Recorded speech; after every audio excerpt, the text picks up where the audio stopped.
இது ஃபர்ஸ்ட் மலேசியாவின் செய்திகள் உங்களுக்காக.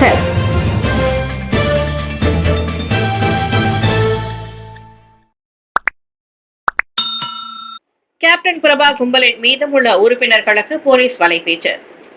அதிகாரப்பூர்வமற்ற வழிகளை பயன்படுத்தி வெளிநாடுகளுக்கு தப்பிச் சென்றதாக நம்பப்படும் கேப்டன் பிரபா கும்பலின் மீதமுள்ள உறுப்பினர்களை போலீசார் இன்னும் தேடி வருவதாக புக்கெட் அமான் குற்ற புலனாய்வுத்துறை இயக்குநர் டத்தோ எம் குமார் தெரிவித்தார். அந்த குழுவை அடையாளம் காணும் நடவடிக்கைகள் தொடர்ந்து தீவிரமாக மேற்கொள்ளப்பட்டு வருவதாகவும் அவர் குறிப்பிட்டுள்ளார். நீங்கள் ஓடலாம், எங்களிடமிருந்து ஒருபோதும் மறைய முடியாது, நாங்கள் பிடிப்போம் என்றார் டத்தோ எம் குமார். சனிக்கிழமை பத்துமலையில் திருத்தலத்தில் போலீஸ் படையின் தண்ணீர் பந்தலை பார்வையிட்ட பின்னர் குமார் செய்தியாளர்களிடம் பேசினார். வெளிநாட்டில் உள்ள நபர் ஒருவர் அந்த குழுவின் முக்கிய தலைவர்களில் ஒருவர் என குமார் கூறினார்.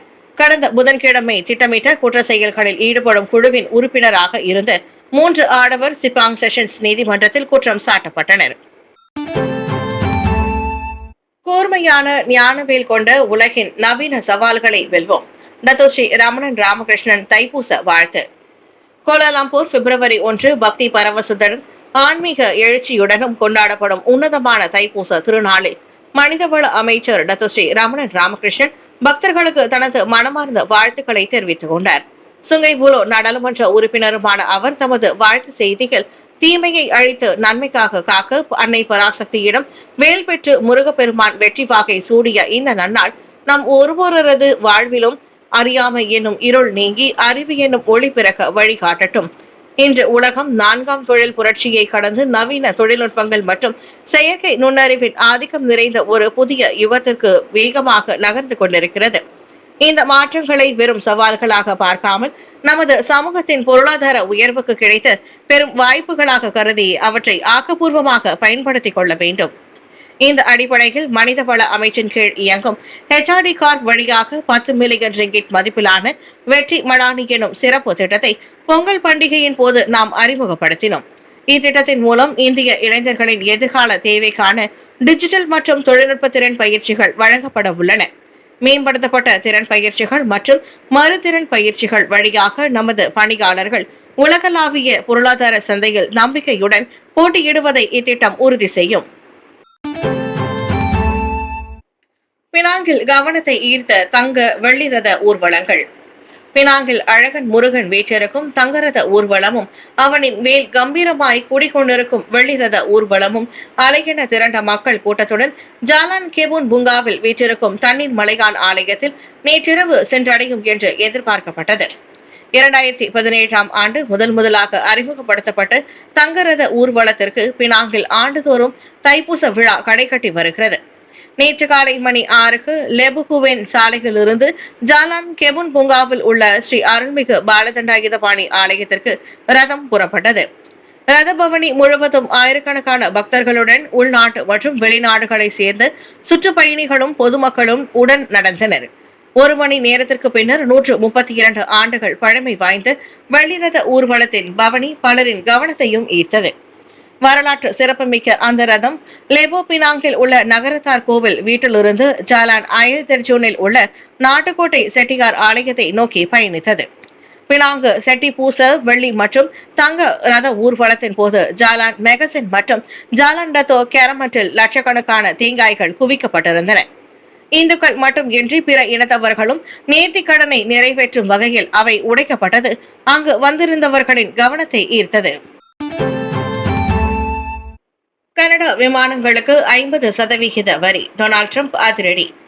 கனடாவிலிருந்து அமெரிக்காவிற்கு இறக்குமதி செய்யப்படும் அனைத்து விமானங்கள் மீதும் 50 விழுக்காடு வரி விதிக்கப் போவதாக டொனால்ட் ட்ரம்ப் மிரட்டியுள்ளார். அமெரிக்காவின் கல்ஃப் ஸ்ட்ரீம் நிறுவனம் தயாரித்த வணிக ஜெட் விமானங்களுக்கு கனடா உடனடியாக சான்றிதழ் வழங்க தவறினால் இந்நடவடிக்கை எடுக்கப்படும் என்று அவர் எச்சரித்தார். Gulf stream G500, G600, G700 மற்றும் G800 உள்ளிட்ட பல்வேறு விமான மாதிரிகளுக்கு சான்றிதழ் வழங்க கனடா மறுத்து வருவதாக அவர் குற்றம் சாட்டியுள்ளார். இதற்கு பதிலடியாக கனடாவின் பாம்பர்டியர் குளோபல் எக்ஸ்பிரஸ் விமானங்களுக்கான சான்றிதழை ரத்து செய்ய போவதாகவும் தங்களுக்கு ஒத்துழைப்பு வழங்காத கனடா தயாரிப்பு விமானங்கள் மீது கடும் வரி விதிக்கப்படும் என்றும் வாஷிங்டன் எச்சரித்துள்ளது. இதனால் இரு நாடுகள் இடையேயான வர்த்தக போர் இன்னும் அதிகரிக்கும் அபாயம் ஏற்பட்டுள்ளது. இந்த ஆண்டின் தொடக்கத்திலிருந்தே ட்ரம்ப் நிர்வாகத்தின் கீழ் அமெரிக்கா மற்றும் கனடா இடையே வர்த்தகம் மற்றும் பாதுகாப்பு சார்ந்த பதற்றங்கள் அதிகரித்து வருகின்றன. சுல்தான் அப்துல் சமாட் கட்டட மறுசீரமைப்பு நவீன மலேசியாவை உருவாக்கும் அரசாங்கத்தின் இலக்கு.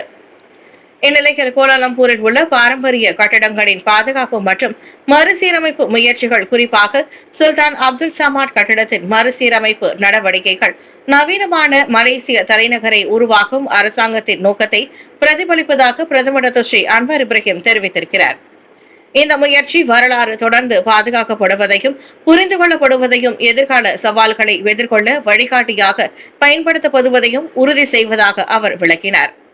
சுல்தான் அப்துல் சமாட் கட்டிடமும் இந்த வரலாறு முழு சிறப்பு வாய்ந்ததாக வளாகமும் தொடர்ந்து நாட்டின் அடையாளத்தை பிரதிபலிக்கும் சின்னமாக இருக்கும் என நான் உறுதியாக நம்புகிறேன்.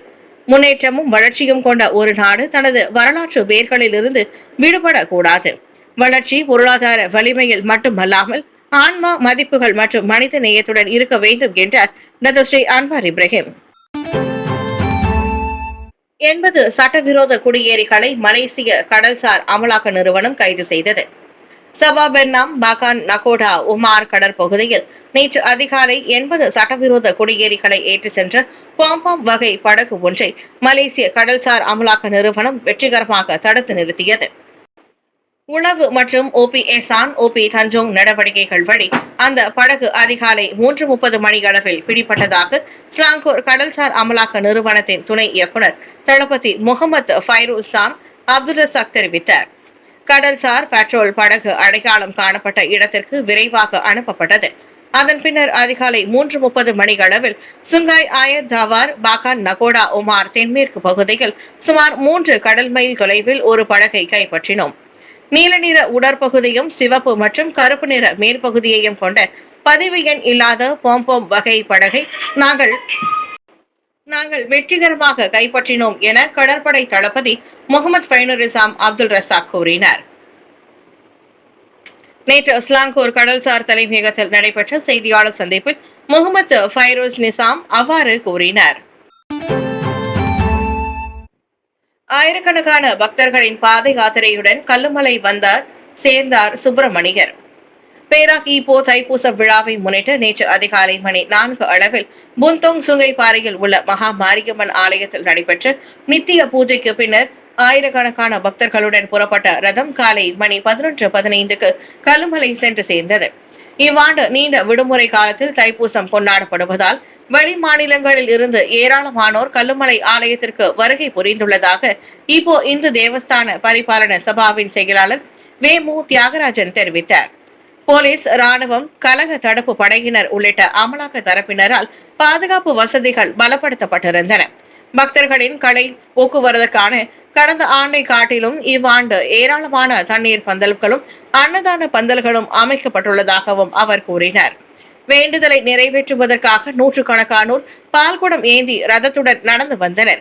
குகை ஆலயத்தை வந்தடைந்த முருக பெருமானுக்கு சிறப்பு பூஜைகள் நடைபெற்று அதிகாரப்பூர்வமாக தைப்பூச விழா தொடங்கியது.